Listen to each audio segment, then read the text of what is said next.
কাছে দূরে যে যেখানে আছেন আপনাদের সবাইকে স্বাগত জানাচ্ছি আমি সুলতানা রহমান। আজকে আমার সঙ্গে অতিথি হিসেবে যিনি রয়েছেন, আমি জানি আ অনেকেই তার কথা শুনতে চান। তিনি কোথায় আছেন, কেমন আছেন? আ বিশেষ করে আওয়ামী লীগ গত ১ টি বছর ধরে যে একেবারে যে নীরব পরিস্থিতির মধ্যে রয়েছে, সেখান থেকে দলকে ঘুরে দাঁড়ানো, দলের নেতৃত্ব অনেক রকম প্রশ্ন আছে। আজকে রয়েছেন সেই দলের সাধারণ সম্পাদক ওবায়দুল কাদের আমার সঙ্গে অতিথি হিসেবে রয়েছেন, তাকে আমি স্বাগত জানাচ্ছি। জনাব ওবায়দুল কাদের, আপনাকে আমি স্বাগত জানাচ্ছি এবং অনেক ধন্যবাদ জানাচ্ছি। আমার সঙ্গে আজকে যুক্ত হয়েছেন, শুধু যুক্তই হয়েছেন না, আ আ আপনাকে আপনাকে ভিডিওতে দেখতেও পাচ্ছি। ফলে আমার মনে হয় এটি একটা দারুণ কেমন আছেন আগে বলুন? আলহামদুলিল্লাহ ভালো আছি। জি। আপনার শরীর স্বাস্থ্য কিন্তু ভালো দেখছি। জি, মোটামুটি ভালোই আছে। জি। এমনিতে আ ধরেন ১ বছর হয়ে গেছে।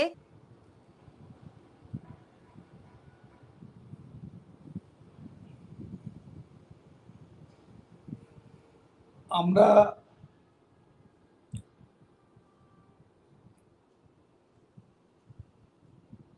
আমাদের দেশে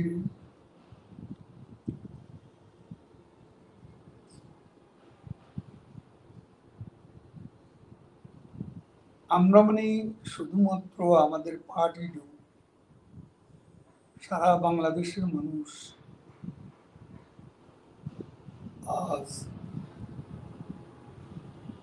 নিরাপত্তাহীন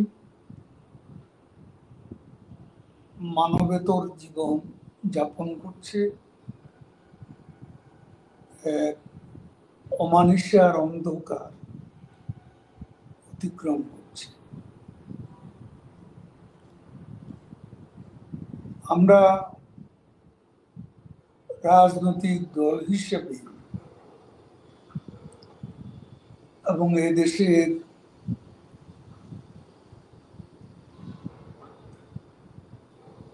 স্বাধীনতা মুক্তিযুদ্ধের নেতৃত্ব দানকারী পার্টি হিসেবে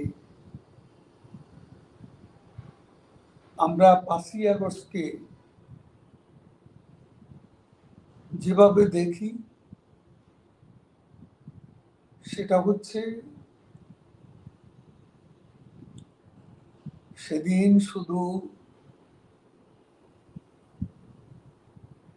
আমরা পতিত হয়েছি বা পরাজিত হয়েছি, প্রধানমন্ত্রী শেখ হাসিনার পরাজয় হয়েছে, আমরা এভাবে বিষয়টি দেখছি না। বাস্তবটা হচ্ছে ৭১-এ যাদের পরাজিত করে আমরা বিজয়ী হয়েছি,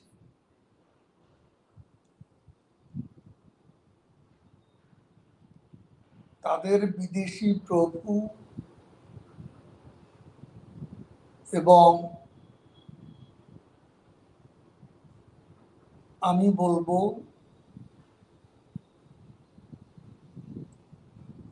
পরাজিত পাকিস্তানের এদেশীয় দোসররা সাম্প্রদায়িক উগ্র সাম্প্রদায়িক মৌলবাদী গোষ্ঠী, এরা ৫০ বছরেরও বেশি সময় ধরে এই দেশে পরাজয়ের প্রতিশোধ নিতে তারা ষড়যন্ত্রমূলক তৎপরতা অব্যাহত রাখে। ষড়যন্ত্রের একটা বীজ বৃক্ষ বিজয়ের উষালগ্ন থেকে সাফল্যের ন্যারেটিভ সৃষ্টি হয়েছে। কিন্তু এদের যে আন্ডারগ্রাউন্ড তৎপরতা, পাকিস্তানের আইএসআই, ঢাকার পাকিস্তানি দূতাবাস এবং একটা পর্যায়ে যে ৭১-এ যারা আমাদের সমুদ্রে সপ্তম নৌবহর পাঠিয়েছিল পাক নাগার বাহিনীর সমর্থনে, তাদের ডিপ স্টেট একটা এজেন্ডা ছিল। সে এজেন্ডা রেজিম চেঞ্জের এজেন্ডা, এবং তারাও এই ষড়যন্ত্রের সঙ্গে সহযোগিতার হাত বাড়িয়ে দেয়। সবকিছু মিলিয়ে ছাত্র সমাজ, আমি বলবো না তারা এই ষড়যন্ত্রের সঙ্গে যুক্ত, আমি বলবো তারা মিসলেড হয়েছে। তাদেরকে ভবিষ্যতের স্বপ্ন দেখিয়ে প্রলুব্ধ করা হয়েছিল এবং তাদের দিয়ে সো কল্ড একটা আন্দোলনের সূচনা করেছিল বৈষম্য বিরোধী ছাত্র আন্দোলনের নামে। ৫ই আগস্ট যে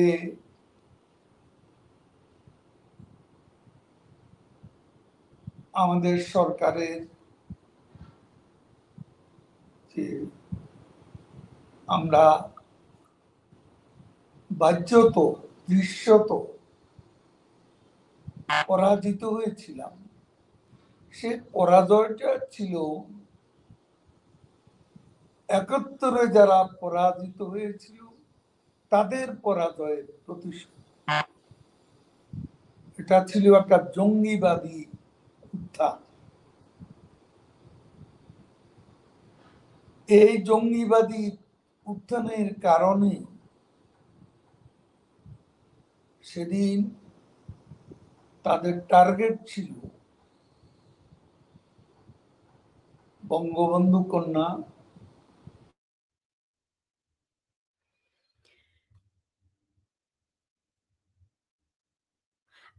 আপনার কথা শুনতে পাই না। সংযোগটি আবারও জি। আপনার অডিওটা চলে গেছে। জনাব ওবায়দুল কাদের, আপনার অডিওটা শুনতে পাই না।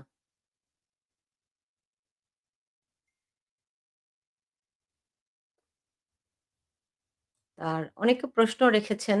আমি ২-১ টি প্রশ্ন শোনাতে চাই, যেগুলি আমি তার জন্য রাখবো। এখানে সালাউদ্দিন আহমেদ একটি প্রশ্ন করেছেন। তিনি বলেছেন যে, জনাব ওবায়দুল কাদের সাহেব আওয়ামী লীগের স্বার্থে ভবিষ্যৎ আওয়ামী লীগকে ঐক্যবদ্ধ করার জন্য আপনি নিজ দায়িত্বে আওয়ামী লীগের সাধারণ সম্পাদকের পদ থেকে আ পদত্যাগ করবেন কিনা? এই প্রশ্নটি রেখেছেন একজন, সালাউদ্দিন আহমেদ রেখেছেন। আরো অনেকে প্রশ্ন করেছেন।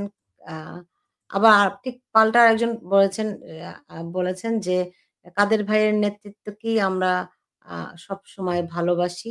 এমন একজন বলেছেন। উম আবার একজন বলেছেন, অনেক প্রশ্ন আছে। আহ এখানে আরেকটি প্রশ্ন আমি দেখতে পাচ্ছি। কাদের ভাই প্রাণের আওয়ামী লীগটাকে ধ্বংস করে দিয়েছেন।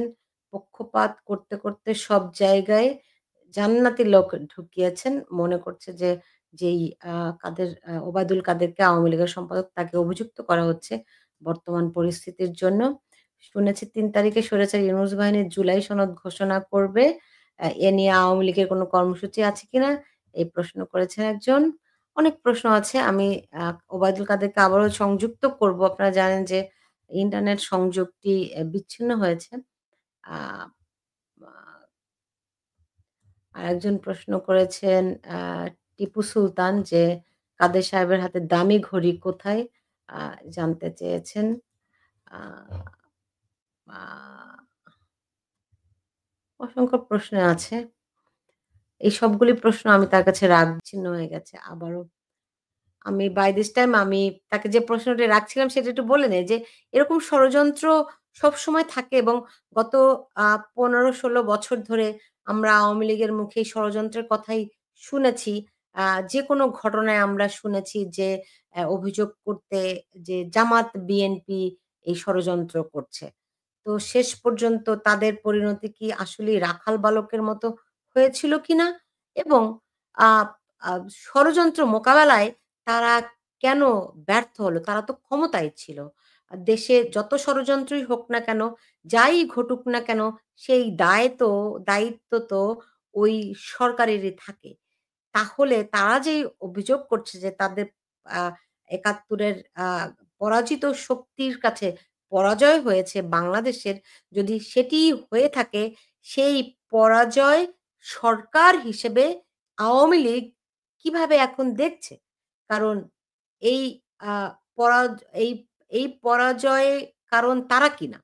এই প্রশ্নটা আমি তার কাছে রাখবো। আমি দেখি তিনি আবার সংযুক্ত হতে পারেন কিনা। বাই দিস টাইম আমি আরো ২-১ টি প্রশ্ন আপনাদেরকে শোনাতে চাই যাতে করে আ বুঝতে পারেন যে আ একজন প্রশ্ন করে তাকে জিজ্ঞেস করেছেন, "কাদের ভাই কেমন আছেন?" জুলাইতে জাম উম নূরউদ্দিন তিনি প্রশ্ন করেছেন, "জুলাইতে জঙ্গি হামলার মাধ্যমে রাষ্ট্রীয় ক্ষমতা দখল করা হয়েছে। বাংলাদেশে আওয়ামী লীগ তার দেশের নিরাপত্তা দিতে ব্যর্থ হয়েছে।" আমার মনে হয় এই প্রশ্নটি আমি রেখেছি। দেশের নিরাপত্তা দিতে ব্যর্থ হয়েছে। আ তার অনেকেই প্রশ্ন করেছেন তার হাতের দামি ঘড়ি। আমার মনে হয় কি এসব প্রশ্ন অনেকখানি অবান্তর এই কারণে আ এখন তারা যে অবস্থায় আছে এই প্রশ্নগুলো আমরা নিশ্চয়ই তাদেরকে করব। আ একটা আওয়ামী লীগের মতো একটি দলের সাধারণ সম্পাদক হিসেবে আ এগুলি তো আ এসব প্রশ্ন নিশ্চয়ই তাকে করা উচিত। ভবিষ্যতের জন্য তারা কি ভাবছে সেগুলো আমাদেরকে দেখতে হবে। জনাব ওবায়দুল কাদের, জি আপনার কাছে আমি প্রশ্ন রেখেছিলাম। অলরেডি আমার প্রশ্নটি এখানে একজন করেছেনও। সেটি হচ্ছে যে, যেই ষড়যন্ত্রের কথা আপনারা বলছেন, সেই ষড়যন্ত্র মোকাবেলা করার দায়িত্ব তো সরকারেরই ছিল।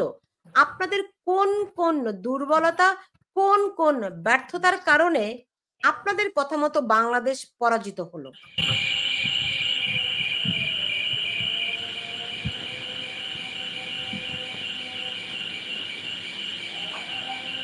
দেখুন, এটাকে আমরা কোনো আন্দোলন, গণ অভ্যুত্থান হিসেবে দেখি না। এটা আমি বলেছি, এটা একটা জঙ্গিবাদী হামলা হয়েছে এবং সেভাবেই আমরা ব্যর্থতা যদি বলেন, সেই জঙ্গিবাদী হামলা প্রতিহত করতে গিয়ে আমাদের কিছু ভুলভ্রান্তিও থাকতে পারে। তা না হলে তারা সাকসেসফুল হলো কেমন করে, এটাও সত্য। কিন্তু কিছু কিছু ভুলভ্রান্তি থাকতে পারে মানে কি? আপনারা ১ বছরেও সেগুলো নিশ্চিত হতে পারেননি, তাই তো? সংযোগটি খুবই দুর্বল, যে কারণে বারবার আমরা ডিসকানেক্টেড হয়ে যাচ্ছি তার সংযোগটি। আ আমি বাই দিস টাইম আরো অনেকেই প্রশ্ন করেছেন। নূর হাসান একটি প্রশ্ন করেছেন ওবায়দুল কাদেরের কাছে। তিনি বলছেন যে, "আপনারা জনগণের কাজ করেছেন কিন্তু যদি তৃণমূল সাধারণ আ দাঁড়ান তারা মানে সাধারণ মানুষ অনেক বিপদে আছে। তৃণমূল অনেক বিপদে আছে" সে কথাটি বলতে চেয়েছে আওয়ামী লীগের যারা তৃণমূলের কর্মী রয়েছেন।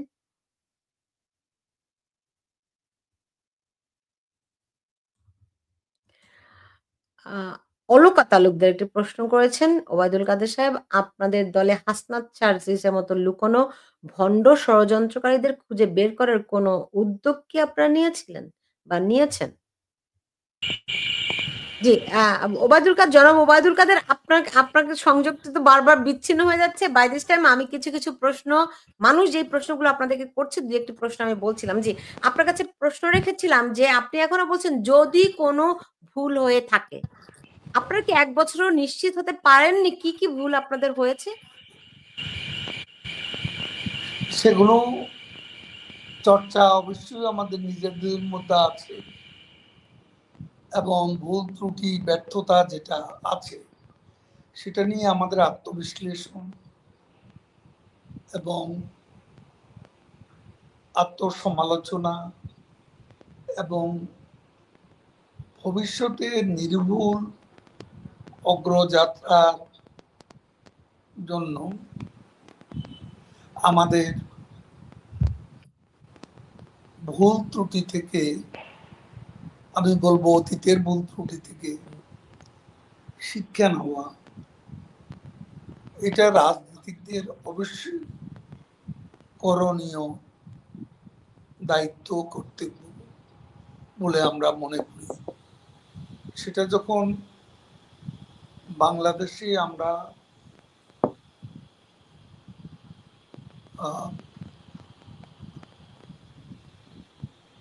প্রত্যাবর্তন করব আমাদের নেত্রী বঙ্গবন্ধু কন্যা শেখ হাসিনার নেতৃত্বে, তখন এসব নিয়ে আলাপ আলোচনা হতে পারে। এখন আমরা বিভিন্নভাবে আছি, বিচ্ছিন্নভাবে আছি। বাংলাদেশে আমাদের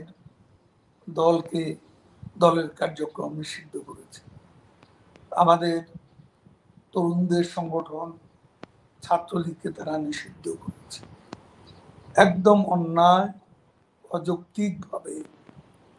এই অবস্থায় আমরা কিভাবে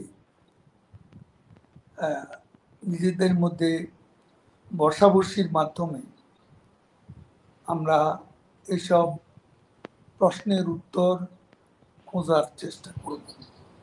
সে পরিবেশ পরিস্থিতি এখন বজায় নেই। যখন সময় আসবে তখন অবশ্যই চুলচেরা বিশ্লেষণ আমরা করব। কিন্তু গত ১ বছরে আপনারা কি কোনোভাবে সংগঠিত হতে পেরেছেন? আমরা একেবারেই একটা বিপর্যয় থেকে এবং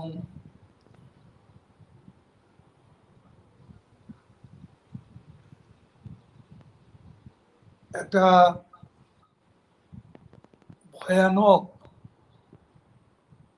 ভূকম্পনের মতো অবস্থা থেকে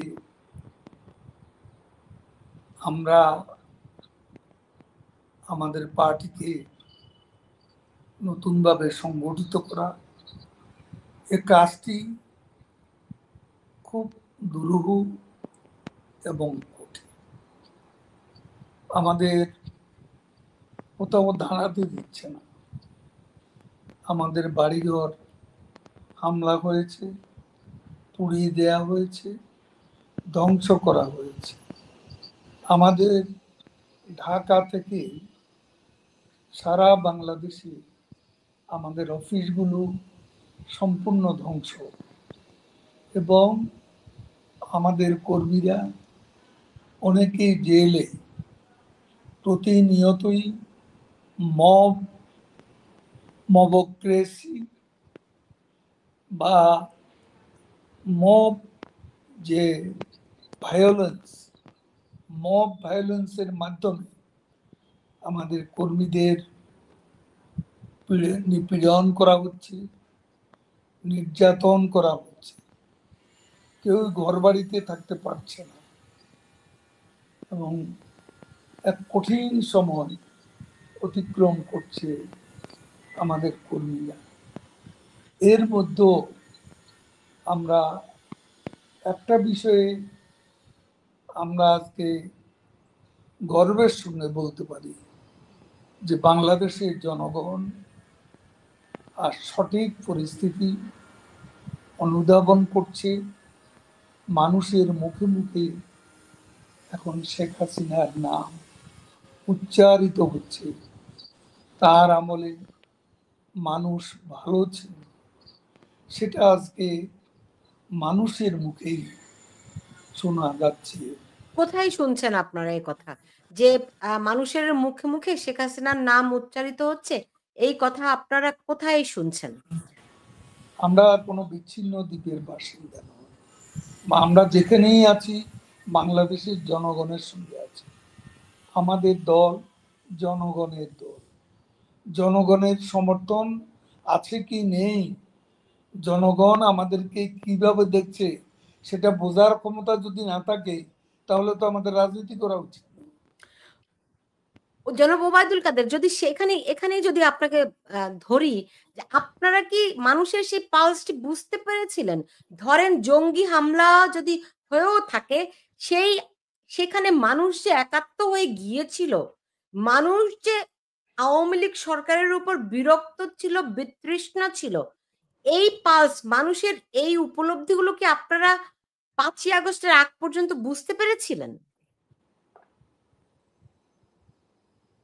আমরা তো সরকারে ছিলাম, আমরা মানুষের যে চাহিদা আকাঙ্ক্ষা একটা সরকারের কাছে, সেটা বাস্তবায়নে আমরা কার্পণ্য করিনি। শেখ হাসিনার নেতৃত্বে বাংলাদেশের যে উন্নয়ন হচ্ছে সেটা বিশ্বের বিস্ময়। আজকের মেট্রো রেল, পদ্মা সেতু, আজকে এলিভেটেড এক্সপ্রেসওয়ে, আজকে অনেকগুলো কয়েক ডজন ওভারপাস, কয়েক ডজন ফ্লাইওভার, রেলওয়ে ওভারপাস এবং ১০০ সেতু একদিনে উদ্বোধন করেছিলেন আমাদের নেত্রী।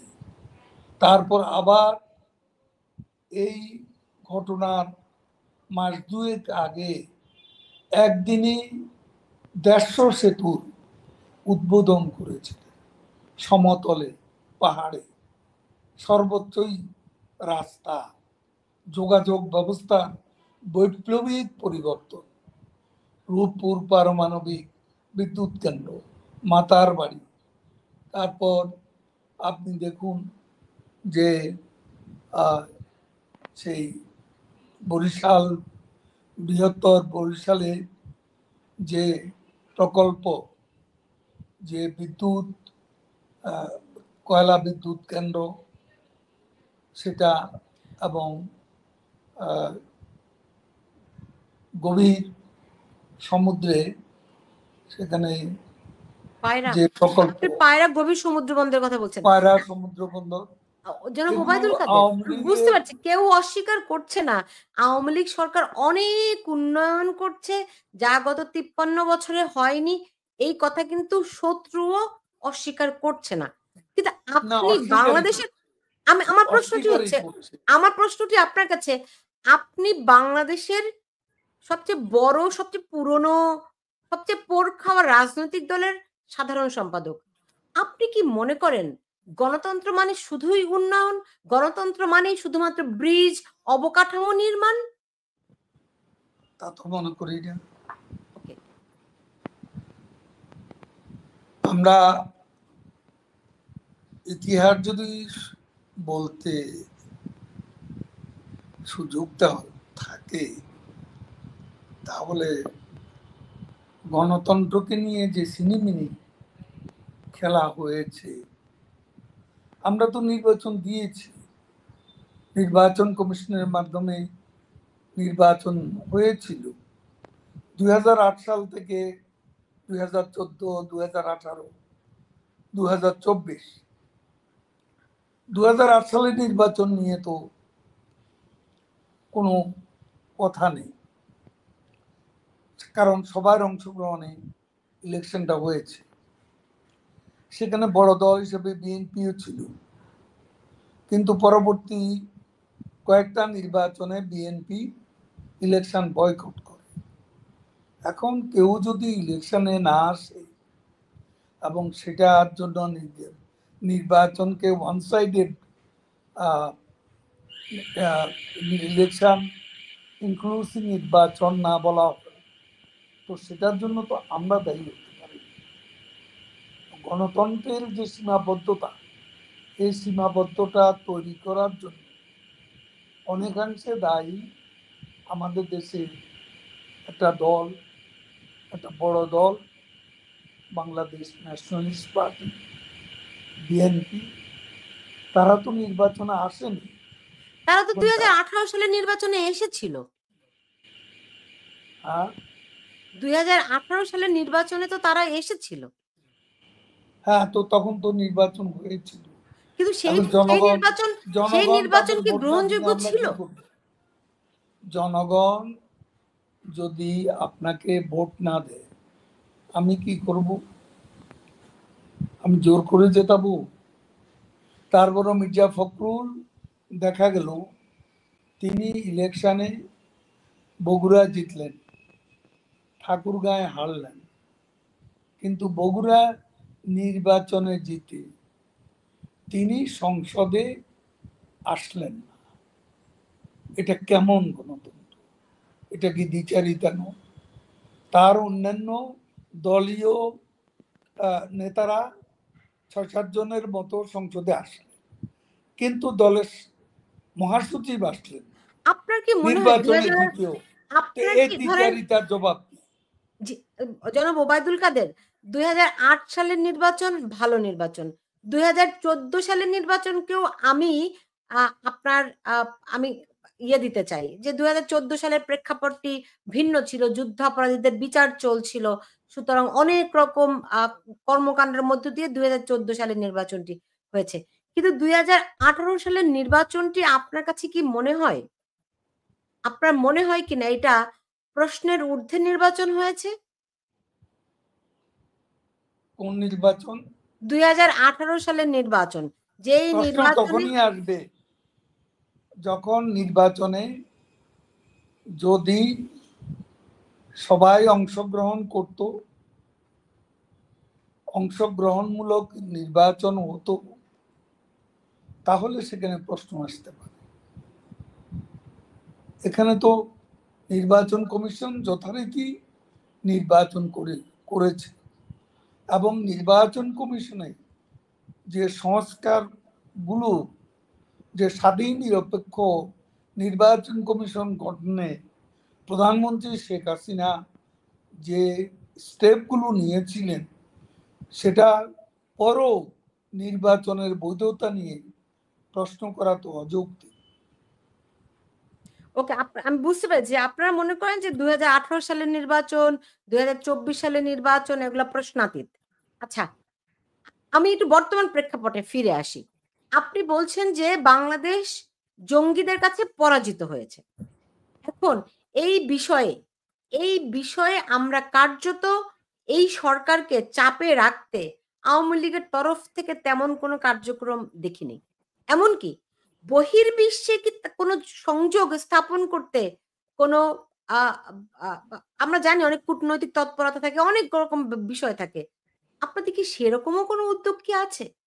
আমাদের সব ধরনের তৎপরতা, রাজনৈতিক তৎপরতা, আমাদের দলকে আবার সংগঠিত করা, সারা বাংলাদেশে আমাদের নেত্রী শেখ হাসিনা স্বয়ং আজকে দল পুনর্গঠনে, দলকে সংগঠিত করার ব্যাপারে তৃণমূল পর্যন্ত তিনি কাজ করে যাচ্ছেন, এবং আমরা আমাদের দলের নেতারাও এই ব্যাপারে সক্রিয় ভূমিকা আমরা পালন করছি। আন্তর্জাতিক বিশ্বেও ইউনূস প্রশাসন সম্পর্কে আগে যে ধারণা ছিল, এখন সে ধারণা বদলে যাচ্ছে, এবং এটা আমাদের কাজকর্ম চলছে। আমাদের বিদেশে আমাদের সংগঠনটা আছে, সংগঠনগুলো আছে, আমাদের আওয়ামী লীগের নেতাকর্মীরা আছে, তারাও সেখানে অত্যন্ত সক্রিয়। কাজে আওয়ামী লীগ এখন অনেক সংহত সংগঠিত হয়েছে এ ব্যাপারে আমরা যথেষ্ট কনভিন্সড, এবং আমরা মনে করি আমরা এগিয়ে যাচ্ছি। জি আমরা জি জনাব যে ওবায়দুল কাদের। কর্মসূচি দিচ্ছি সারা দেশেই, এটা ক্রমেই কর্মসূচিগুলো পালন জোরদারভাবে হচ্ছে। জি আপনি আপনি বলছিলেন যে যারা ৭১-এ আমাদের সপ্তম নৌবহর পাঠিয়েছিল, আপনি ইঙ্গিতটা খুব স্পষ্ট। তো তাদের সঙ্গে কূটনৈতিক সম্পর্ক স্থাপন থেকে শুরু করে কোন তৎপরতায় আপনারা কি কোন দৃশ্যমান কিছু পেয়েছেন? ১ নাম্বার প্রশ্ন। তাদের সঙ্গে আমাদের যোগাযোগ আছে, এবং আমাদের সাথে বর্তমান ট্রাম্প অ্যাডমিনিস্ট্রেশনের সঙ্গে কোনো প্রকার কনফ্লিক্ট নেই। আমাদের বিভিন্ন বিষয়ে আমাদের বিভিন্ন রকমের চিন্তা অনেকেরই থাকতে পারে, তাদেরও দৃষ্টিভঙ্গি তারা ভিন্নভাবে দেখছে। গ্লোবাল পলিটিক্সটাকে তারা রিডিফাইন করতে, সেটাও তাদের একটা প্রয়াস আছে। সেখানে আমাদের সাথে কোনো বিরোধ নেই, আমরা তাদের সহযোগিতা চাই। কারণ বাইডেন অ্যাডমিনিস্ট্রেশন আমাদের সঙ্গে যা করেছে সেটার পুনরাবৃত্তি ট্রাম্প প্রশাসন করবে, এটা এখনো আমরা বিশ্বাস করি না। কিন্তু আমি তো দেখি আওয়ামী লীগের বিরুদ্ধে বেশি প্রচারণা। আপনি দেখুন আল জাজিরা যে রিপোর্ট করলো, আপনি দেখুন বিবিসি যে রিপোর্ট করলো, আরো বেশ কতগুলো আন্তর্জাতিক গণমাধ্যমে যে প্রতিবেদনগুলো দেখছি, তাতে তো মানে যেই জঙ্গির হামলার কথা আপনারা বলছেন সেই জিনিসগুলো আমরা দেখছি না। আমরা তো দেখছি আপনাদের বিরুদ্ধে প্রচারণা চলছে। আর কোথায় আপনাদের আপনাদের কি বলবো প্রচারণা সেল, কোথায় আপনাদের কূটনৈতিক সম্পর্ক? সেগুলো তো আমি জানি না আপনারা দেখছেন কিনা, আমি অন্তত দেখছি না। দেখুন, আপনি কি দেখছেন না দেখছেন সেটা আপনার বিষয়। এই যে তথ্যচিত্র, এই তথ্যচিত্র কিভাবে বিকৃতভাবে এসেছে এবং এখানে ম্যানিপুলেট করে, এডিট করে, যেটার কোনো অথেন্টিসিটি নেই। অথেন্টিসিটি আমরা প্রশ্নবিদ্ধ করেছি। শেখ হাসিনার নিজের কণ্ঠস্বরকে এটাকে এডিট করে, ম্যানিপুলেট করে তথ্যচিত্রটি সাজানো হয়েছে। যেটা করেছে বিবিসি, একই জিনিস, একই কন্টেন্ট আজকে ভিন্নভাবে আল জাজিরা করেছে। তো তাদের বিরুদ্ধে আপনারা মানহানির মামলা কেন করছেন না? সেটা তো কোনো প্রমাণ নেই, আমরা তো বলছি এটা এডিটেড অ্যান্ড ম্যানিপুলেটেড। যদি এটা তাই হয়ে থাকে এটা গণমাধ্যমে এটা তো। এটা এআই টেকনোলজি ব্যবহার করে এগুলো করা হয়েছে। কিন্তু বিবিসি তো বলছে যে শেখ হাসিনার কণ্ঠস্বর তারা ল্যাবে পরীক্ষা করেছে, যদিও সময়সীমাটি তারা দেয়নি। কিন্তু এটি আমার প্রশ্ন নয়, আমার প্রশ্ন যদি এটি ম্যানিপুলেশন হয়ে থাকে আপনারা কেন আইনি ব্যবস্থা নিচ্ছেন না? এই দুটি প্রতিষ্ঠান তো আইনের ঊর্ধ্বে নয়, আপনারা তো তাদেরকে মানহানির মামলা করতে পারেন, সেটি কেন করছেন না? সে প্রক্রিয়া চলমান। সেই প্রক্রিয়া চলমান। আচ্ছা, তো আপনার কাছে কি মনে হয় ধরেন যারা এই ম্যানিপুলেশন করছে কিংবা আপনারা বলছেন যে আপনাদের বিরুদ্ধে প্রচারণা যদি হয়ে থাকে, আপনাদের প্রচারণা কোথায়? আপনারা কেন বিচ্ছিন্ন হয়ে আছেন? আপনারা কেন পিছনে পড়ে আছেন? বাংলাদেশে গিয়ে আমরা সংগঠিতভাবে সবাই একটা নিরাপদ অবস্থান থেকে, শান্তিপূর্ণ অবস্থান থেকে রাজনীতি করার আমাদের সুযোগ আছে। আমাদের অ্যাক্টিভিটিসই ওখানে নিষিদ্ধ।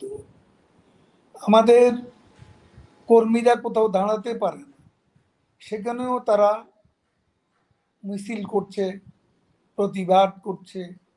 আজকে গোপালগঞ্জে জনগণই প্রতিরোধ করেছে।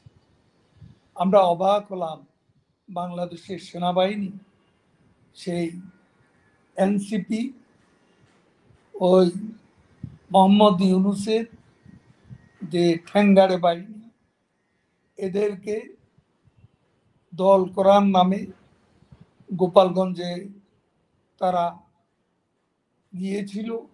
আসল উদ্দেশ্য ছিল বঙ্গবন্ধুর সমাধিসৌধকে ধ্বংস করা। তাদের আসল উদ্দেশ্য ছিল গোপালগঞ্জে বঙ্গবন্ধুর বাড়ি ধ্বংস করা। যেমন তারা ধ্বংস করেছিল বাংলাদেশের স্বাধীনতার ঘোষণাস্থল ঐতিহাসিক বঙ্গবন্ধু ভবনকে। কিন্তু দেখুন, গোপালগঞ্জের জনগণ প্রতিরোধ করেছে সেনাবাহিনীর প্রোটেকশনে। সেই জঙ্গি শক্তি সেদিন গোপালগঞ্জ থেকে পালিয়েছে। সেনাবাহিনী কেন, কি উদ্দেশ্যে তাদের প্রোটেকশন দিল, পালিয়ে যেতে সাহায্য করলো? এটা তো সেনাবাহিনীর দায়িত্ব নয়। এখন সেনাপ্রধান তো আপনাদের আপনাদের সরকার প্রধানেরই নিয়োগকৃত। কেন এমনটি হলো? নবাব সিরাজউদ্দৌলার প্রধান সেনাপতি মির্জাফর আলী খান তো সিরাজউদ্দৌলারই প্রাপ্ত। এখন এ প্রসঙ্গে আমি আর বেশি কিছু বলতে চাই। জি, কিন্তু আপনি যদি সেইটাই বলেন, তাহলে কি এই রিয়ালাইজেশনটি আপনারা গোপালগঞ্জের তার আমরা প্রকাশ মুখ খুলেছি, আমরা সেনাবাহিনী সম্পর্কে কোনো বক্তব্য রাখি, যদিও আমরা দেখেছি তাদের নীরব উপস্থিতির মুখে তাদের নাকের ডগায় ৩২ নম্বর বুলডোজার দিয়ে ধ্বংস করা হয়েছিল। এবং তাদের উপস্থিতিতে সেদিন যে জঙ্গি হামলা ৫ই আগস্টে, সেটাও তাদের নীরব উপস্থিতিতেই সংঘটিত হয়েছে। এবং কারো কারো মতে তাদের সায়ও ছিল, সমর্থন সূচক সম্মতিও ছিল, এরকমটাও আমরা জানতে পেরেছি। তো তাহলে আপনারা গত ১ বছরে কি ধরনের প্রস্তুতি নিলেন ফিরে আসার? আপনি বলছিলেন যে যখন আপনারা প্রত্যাবর্তন করবেন, তো সেটি কবে নাগাদ হতে পারে? সেনাবাহিনীকে যদি আপনাদের বিরুদ্ধে থাকে, সেক্ষেত্রে আপনারা কেমন করে অগ্রসর হবেন? গোটা সেনাবাহিনী আমাদের বিরুদ্ধে, একথা তো আমরা বলি। সেনাবাহিনীর মধ্যে বিভিন্ন সমীকরণ থাকতে পারে। সেনাবাহিনী অ্যাজ এ হোল আমাদের মুক্তিযুদ্ধের বিরুদ্ধে, আমাদের বিরুদ্ধে তো যারা আছে তাদের সবাই মুক্তিযুদ্ধের বিরুদ্ধে, এমনটি তো বলার উপর। বাংলাদেশে মুক্তিযুদ্ধকে যখন ধ্বংস করার জন্য চক্রান্ত চলছে, আমার বিশ্বাস দেশপ্রেমিক সেনাবাহিনী সেখানে তাদের যে দায়িত্ব, ইতিহাস অর্পিত যে দায়িত্ব, সে দায়িত্ব সময় মতো তারা পালন করবে। তো সেনাপ্রধানের প্রতি কি আপনাদের সেই সেই আমি আস্থা? এত কথা বলার পর আপনি আবার ওই প্রশ্ন কেন করছেন? আচ্ছা, ঠিক আছে। বলেছি, আসলে বিষয়টি থেকে অনেক স্পর্শকাতর সব কথা বুঝতে আমি পারি। বলবো না, জি, যা বলার বলেই ফেলেছি। জি, বুঝতে পেরেছি। এখন আ রাজনৈতিকভাবে ধরেন একটা একটা উদ্যোগ নেওয়া হচ্ছে। সামনে একটা ইলেকশনের প্রক্রিয়া হতে পারে। হবে কিনা আমরা জানি না এখনো। হতে পারে এবং সেটি আওয়ামী লীগকে বাদ দিয়ে এরকম একটা কথাবার্তা শোনা যাচ্ছে। এই বিষয়ে আপনারা কি ভাবছেন? আমরা বাংলাদেশের বেশিরভাগ জনগণের প্রতিনিধিত্ব করি, সেই পার্টির কার্যকলাপ নিষিদ্ধ করে, সেই পার্টিকে নিষিদ্ধ রেখে, নির্বাচনে অংশগ্রহণ থেকে বিরত রেখে বাংলাদেশে কোনো ইনক্লুসিভ, নিরপেক্ষ, বাংলাদেশে কোনো ফ্রি ফেয়ার ইলেকশন হতে পারে না, হওয়া সম্ভব। যদি হয় সেক্ষেত্রে আপনাদের কৌশল কি হবে? যদি নদীতে ফেলুন, যদি হ্যাঁ। আমি এটুকু জানি, ক্ষমতার রাজনীতি রহস্য পুরুষ ইউনূস তার ক্ষমতাকেই ভালোবাসে, গণতন্ত্র তার কাছে কোনো বিষয় নয়। অলরেডি তার সমর্থকরা, যারা তার সে অ্যালাইড ফোর্সেস, তারাই বিভিন্ন ইস্যুতে বিভক্ত হয়ে একটা জগাখিচুড়ি পরিবেশ সৃষ্টি করছে, যেটা নির্বাচনের পথে প্রতিবন্ধক হয়ে দাঁড়াতে পারে।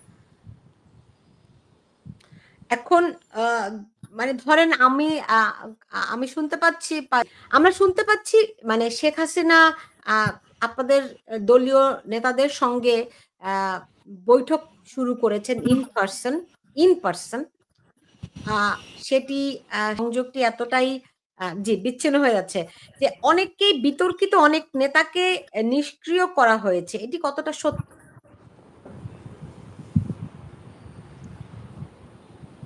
একথা মোটেও সত্য নয়। এখন এসব বাদ বিচার করার সময় না। এখন সবাই কাজ করছে যারা কাজ করতে চায়। পরবর্তীতে দেখা যাবে কারা সক্রিয় থাকে, কারা নিষ্ক্রিয় থাকে। যারা এখন সক্রিয় থাকবে, সংগ্রামে আন্দোলনে থাকবে, সবকিছুই তো আমরা পর্যবেক্ষণ করছি। আর আমাকে যে প্রশ্নটা করেছেন, আমি সেটা বলতে চাই যে আমাদের পার্টিতে একটা নিয়ম আছে, 3 বছর পর পর আমাদের পার্টির সম্মেলন হয়। সম্মেলনের মধ্য দিয়ে নতুন নেতৃত্ব আসে। আর এই প্রক্রিয়ায় কাউন্সিলরদের সম্মতি নিয়ে আমাদের নেত্রী, আমাদের সভাপতি শেখ হাসিনাই এ ব্যাপারে চূড়ান্ত সিদ্ধান্ত নেন। তবে আমাদের 3 বছর, সর্বশেষ আমার 2 টার্মের পর এটা 3rd টার্ম চলছে, এটা শেষ হবে আগামী ডিসেম্বর।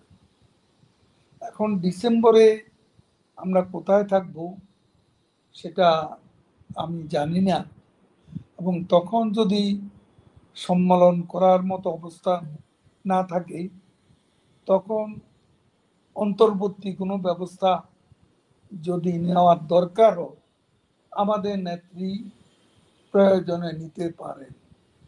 আমার কোনো পদের প্রতি কোনো মোহ নেই। 3বার আওয়ামী লীগের সাধারণ সম্পাদক হয়েছে। স্বাধীনতার পর এটা কারো ভাগ্যে জুটেনি।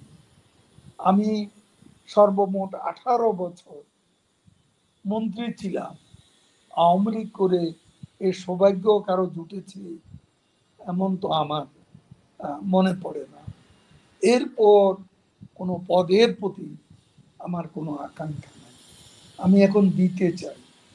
আমার পাওয়ার ঘর সব শূন্যতাই পূরণ হয়ে গেছে। আমার কোনো কিছু পাওয়ার চাওয়ার নেই।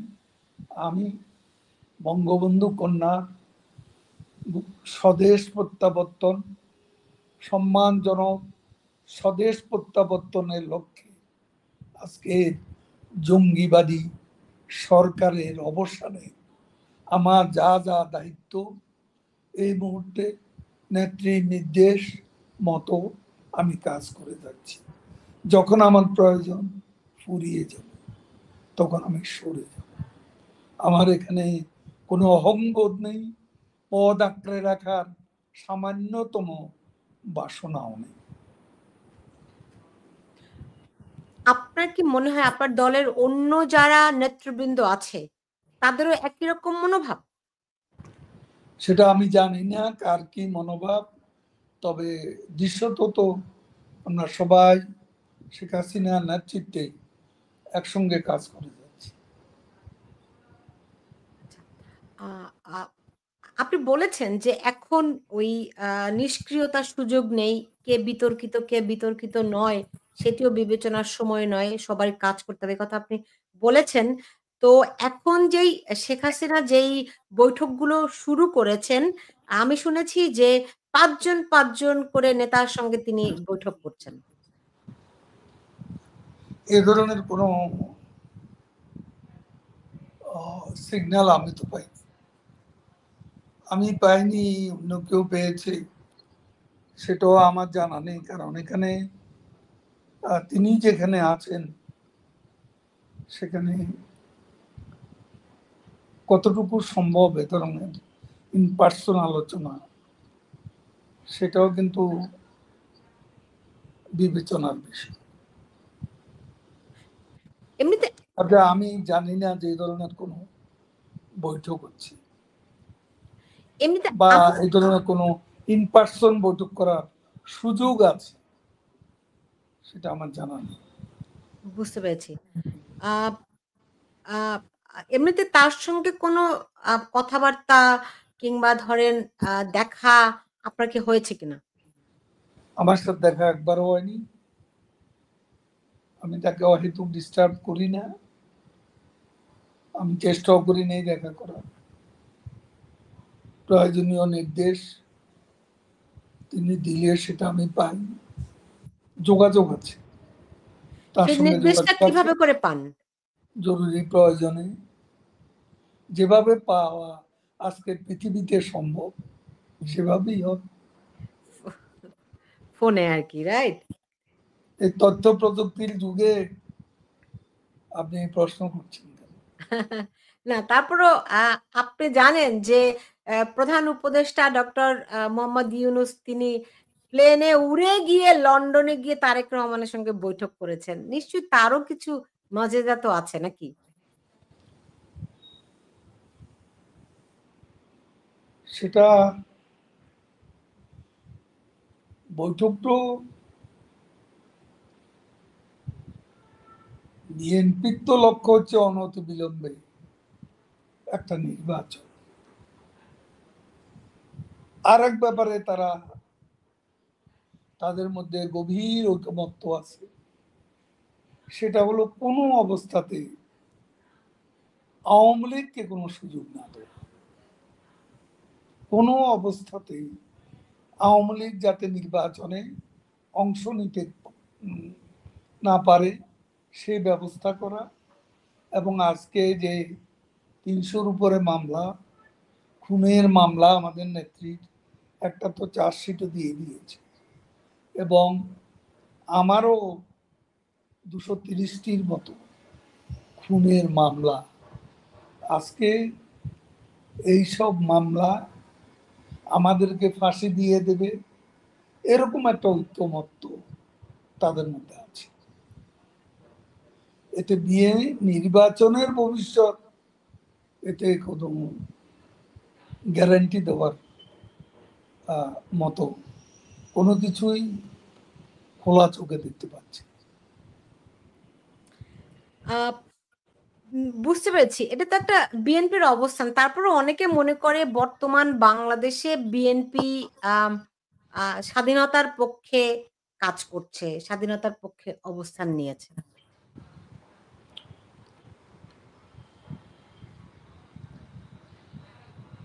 সেটা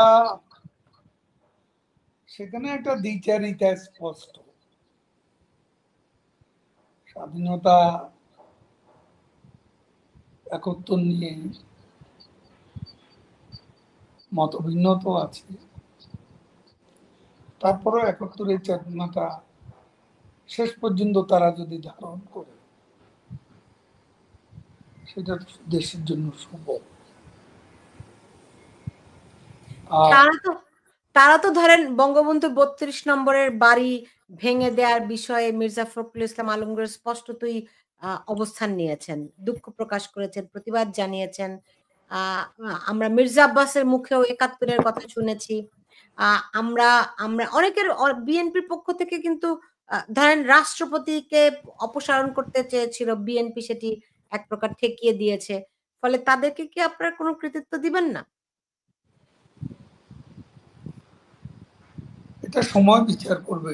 সে সময়টা এখনো আসেনি। বুঝতে পেরেছি। এমনিতে আওয়ামী লীগ নিজের ভিতরে কতটুকু সুসংগঠিত আছে? আ আপনি জানেন যে আ তাজউদ্দিন আহমেদের পরিবারকে দিয়ে আওয়ামী লীগকে একটা রিফাইন্ড আওয়ামী লীগ করার কথাবার্তা শোনা যাচ্ছে। এ ধরনের ঘটনা যদি ঘটে কিংবা দেখা গেলে আপনারা কি ভূমিকা নেবেন? আওয়ামী লীগকে নিয়ে এই ধরনের নাটক অতীতে অনেকবার হয়েছে। তাতে আওয়ামী লীগের কোনো ক্ষতি হয়নি। আওয়ামী লীগ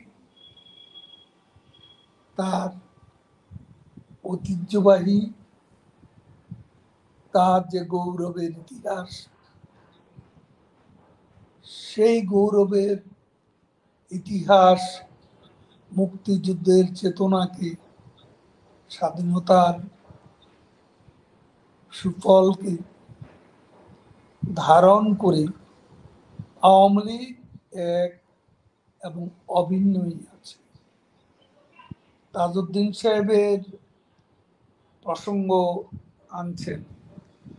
তাজউদ্দিন সাহেব জীবনের শেষ দিন পর্যন্ত আওয়ামী লীগ ছাড়েননি। তিনি আওয়ামী লীগ করেই আওয়ামী লীগের নেতা হিসেবে জেলের অভ্যন্তরে অন্য আরো ৩ জন, সৈয়দ নজরুল ইসলাম তাজউদ্দিন, সৈয়দ নজরুল ইসলাম, মনসুর আলী শেখ, কামরুজ্জামান সাহেব, তারা সব একসঙ্গে তাদেরকে খুন করা হয়েছে। তাজউদ্দিন সাহেবের ফ্যামিলি, সিমিন হোসেন রিমি আমাদের কেন্দ্রীয় নির্বাহী কমিটিতে আছে, প্রেসিডিয়ামের সদস্য। তো অন্য কেউ তো রাজনীতির ধারায় এটা তাদের কখনো দেখা যায়নি। তো এখন তারা তাদেরকে নিয়ে যদি কেউ খেলতে চায়, রাজনীতির এই খেলা, এই চতুর খেলা, যেটা ইউনূস সাহেবের হাতিয়ার, অন্যতম হাতিয়ার, এই খেলা খেলতে পারে, কিন্তু সফল হবে না।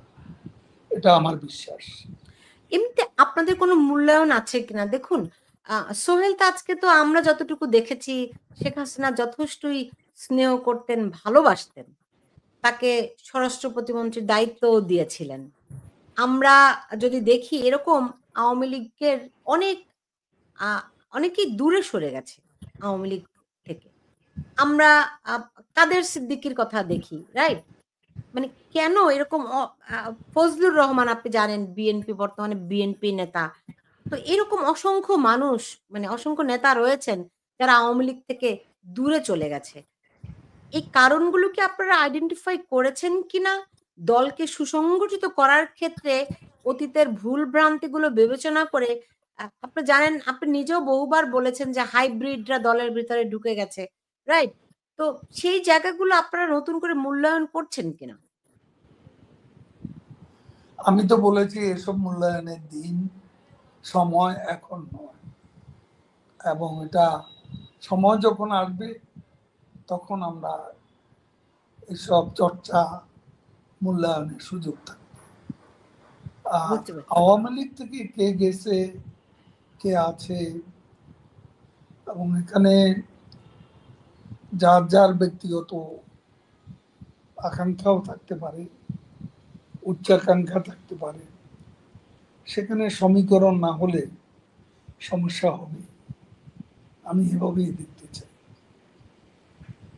বুঝতে পেরেছি, বুঝতে পেরেছি। আমার প্রায় শেষ করে এনেছি। যারা বর্তমানে এই তরুণ নেতৃত্ব আছে বাংলাদেশে, যারা এই আন্দোলনে জড়িয়েছিল কিংবা যে আপনি বলেছেন যে তারা আ আ বিভ্রান্ত হয়েছে, হোয়াটএভার। তো আপনারা যদি ফিরে আসেন, অনেকেই ভয় দেখায় যে আওয়ামী লীগ আসছে, আওয়ামী লীগ আসছে বলে একটা আতঙ্ক তৈরি হচ্ছে। যে অনেকেরই ধারণা আওয়ামী লীগ আসলে একটা ভয়াবহ ঘটনা ঘটবে। সো যদি আপনারা ফিরে আসেন, এদের ক্ষেত্রে আপনারা কি করবেন? আপনাদের সিদ্ধান্ত কি হবে? বা আ ভূমিকাটা আপনারা কি নেবেন? এখন আওয়ামী লীগ ফিরে গেলে সেটা আতঙ্কের বিষয়। দেশের মানুষ খুশিই হবে। দেশের মানুষের এই মুহূর্তে চাওয়া শেখ হাসিনা আওয়ামী লীগ ফিরে আসুক। আমি বিশ্বাস করি আওয়ামী লীগের শেখ হাসিনার স্বদেশ প্রত্যাবর্তন বাংলাদেশে একটা সদর্থক রাজনীতির বার্তাই বয়ে নেবে এবং সুবাতাস বইবে। যারা আন্দোলন করেছে, আন্দোলনে সরাসরি যুক্ত থেকেছে তাদের জন্য আপনাদের বার্তা কি?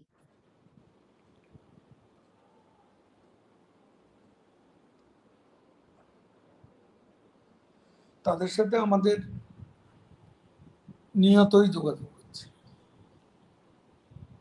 এবং তারা তাদের অনেকেরই চোখে জল, বুকে আগুন, তাদের এই লড়াকু চেতনার সাথে আমরা একাত্ম এবং তাদের এই চেতনাই আওয়ামী লীগের সম্পদ। সেটাই আওয়ামী লীগকে আবারও বিজয়ের স্বর্ণদুয়ারে নিয়ে যাবে। এটাই আমার বার্তা। বুঝতে পেরেছি। আপ আ আমি প্রায় শেষ। ধরেন আপনাকে ভিডিওতে দেখতে পাচ্ছি। আ এটা বিশেষ কিছু ইঙ্গিত দেয় কিনা?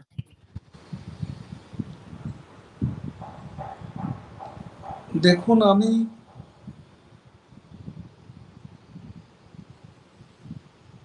কিছুদিন আমার চেক আপ এবং ট্রিটমেন্টের জন্য আমাদের সভাপতি নির্দেশে এবং বঙ্গবন্ধু কন্যা শেখ রেহানা তারা দুজনেই আমাকে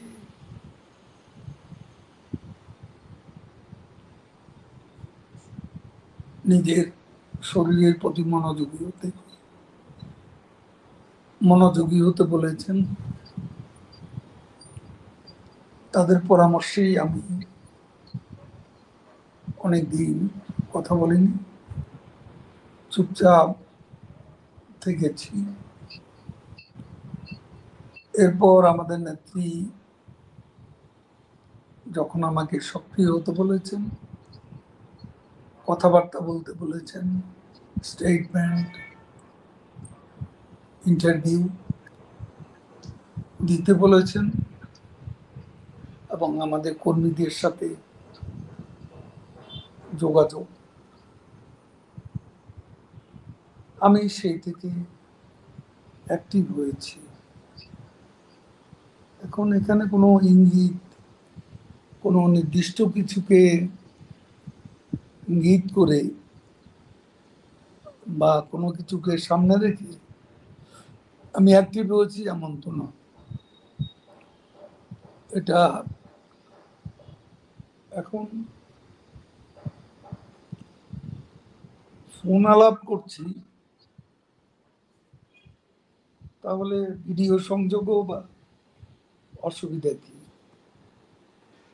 সেটাও আমি মনে করেছি যে একটা একটা যোগ শারীরিকভাবে সংযুক্ত থাকলে যোগটা বোধ ভালোই। ঠিক আছে, তৃণমূলের জন্য কোনো বার্তা আছে কিনা আপনার? এই তো বার্তা আমরা তাদের সঙ্গে একটু আগে যেটা বলছি। জি। আর শেষ প্রশ্ন, শেখ হাসিনা কেমন আছেন? তার শরীর কেমন? তিনি মানসিকভাবে কেমন আছেন? যদি একটু আমাদেরকে বলতেন। আমি যতটুকু জানি তিনি আলহামদুলিল্লাহ সুস্থ আছেন, ভালো আছেন, এবং তিনি নেতা কর্মীদের সঙ্গে যুক্ত আছেন, এটা আমি বলতে পারি। আমি কবে নাগাদ তাকে আপনার মতো এরকম প্রকাশ্য দেখতে পারবো?